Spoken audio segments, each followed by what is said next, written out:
Hai gengs, balik lagi sama aku di Cerita Horor Netizen, tempat dimana cerita-cerita horor kalian dibacain buat bikin malam kalian jadi nggak biasa.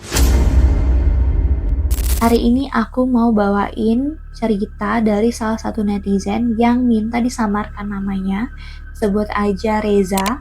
Ceritanya berawal dari perjalanan kerja yang awalnya biasa aja, sampai akhirnya dia nginep di tempat yang sebenarnya nggak ada di aplikasi manapun.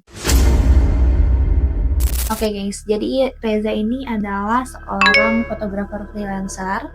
Suatu malam dia harus berangkat dari Jakarta ke daerah sebuah pegunungan yang ada di Jawa Barat buat foto produk.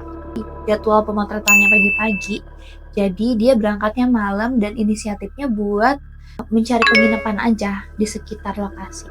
Semuanya normal dan baik-baik aja sampai tiba-tiba sinyal HP-nya hilang dan semua aplikasi booking yang ada di HP-nya itu error. Sampai akhirnya ada satu aplikasi lokal yang logonya aneh dan tiba-tiba kebuka sendiri. Di situ cuma ada satu penginapan yang tersedia dan nggak ada review, nggak ada foto. Tapi karena udah malam, Reza udah capek juga, jadi langsung dia klik pesan aja. Bangunannya bergaya kolonial dan katanya nggak jauh dari lokasi buat besok dia pagi-pagi kerja. Reza pikir ini kebetulan yang bagus aja. Perjalanan ke penginapan itu makin lama makin gak masuk akal. Jalur sempit, sepi, dan makin lama makin gelap. Reza udah ngerasa gak enak, tapi gak tahu kenapa kayak ada yang ngarahin dia buat terus maju aja.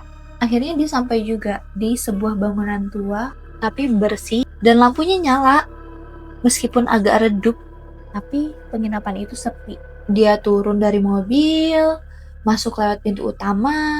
Di depan, dia disambut sama ibu-ibu setengah baya. Senyumnya aneh, kayak dingin. Dia ngasih kunci kamar sambil bilang, "Kamar nomor 3, mas. Jangan keluar malam-malam ya." Reza yang udah capek, ya cuma ngangguk dan langsung masuk kamar aja. Kamar itu sederhana, dan waktu dia colok charger, listriknya nggak nyala. Reza keluar ke resepsionis buat cari ibu yang setengah baya tadi, tapi resepsionis kosong. Gak ada siapa-siapa. Lorong gelap, hening banget. Suara jangkrik pun yang awalnya ramai, terus tiba-tiba gak ada. Lalu dari ujung lorong ada suara pelan. "Jangan buka jendelanya, mas." Reza kaget banget, dia nengok, tapi lorong kosong. Balik ke kamar, dia duduk, dan dia baru sadar kalau jendela itu kebuka sendiri. Dia dari pertama masuk, dia belum buka apa-apa guys. Dia belum buka jendela. Dia masuk kamar itu baru duduk dan mencoba untuk ngecas HP-nya. Tapi ternyata listriknya nggak ada. Kalau dipikir pakai logika, mana ada penginapan yang nggak ada listriknya. Dan dengan keadaan jendela terbuka, di balik tirai dia lihat ada sosok tinggi, kurus, tapi bayangannya aja. Wajahnya nggak jelas, tapi seolah-olah lagi ngeliatin Reza. Tiba-tiba suara ibu tadi muncul dan bilang, di situ Reza langsung panik, lari keluar, tapi lorong berubah jadi gelap total. Reza cuma bisa teriak, dan terakhir yang dia ingat, semuanya jadi putih. Reza tiba-tiba terbangun keesokan paginya, di dalam mobilnya sendiri, di pinggir jalan, dan di dekat hutan pinus. Gak ada penginapan, gak ada bangunan tua, dan di HP dia udah gak ada aplikasi yang dia pakai tadi malam. Dengan rasa penasaran, dia cari orang-orang di sekitar tempat dia parkir.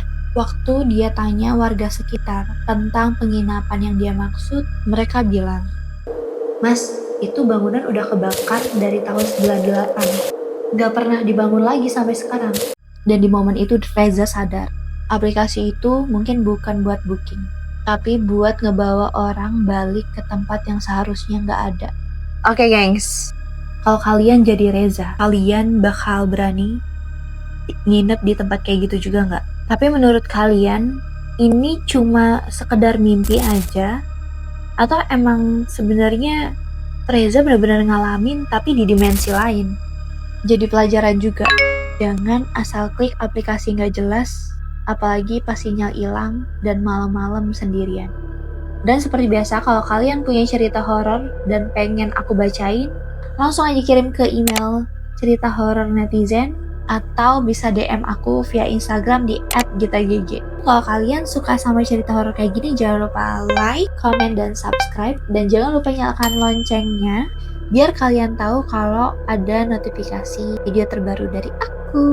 Sampai jumpa di cerita selanjutnya, tapi ingat, jangan buka jendela kalau nggak yakin siapa yang lagi ngeliat dari luar. Bye-bye, gengs!